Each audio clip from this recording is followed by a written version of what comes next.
চট্টগ্রাম আদালতে আইনজীবী সাইফুল ইসলাম আলিফ হত্যা মামলায় ১৬৪ ধারায় স্বীকারোক্তিমূলক জবানবন্দি দিয়েছেন প্রধান আসামি চন্দন দাস।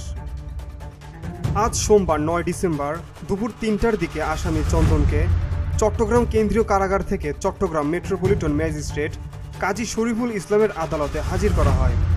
নগর পুলিশের অতিরিক্ত কমিশনার মফিজুর রহমান এ তথ্য জানান।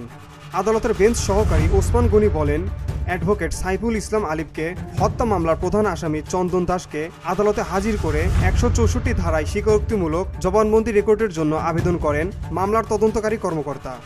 পরে আদালতে আসামি চন্দন দাস স্বীকারোক্তিমূলক জবানবন্দি দেয়।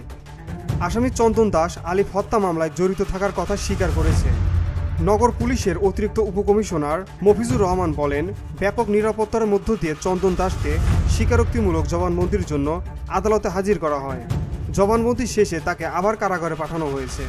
উল্লেখ্য যে গত ৪ ডিসেম্বর রাতে ভৈরব বাজার রেলওয়ে স্টেশন থেকে চন্দন দাসকে গ্রেপ্তার করা হয়।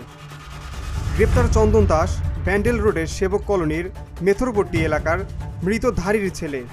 গত ২৯ নভেম্বর আলিফ হত্যাকাণ্ডের ঘটনায় ৩১ জনের নাম উল্লেখ করে অজ্ঞাত অন্তত ১৫ জনকে আসামি করে মামলা করা হয়।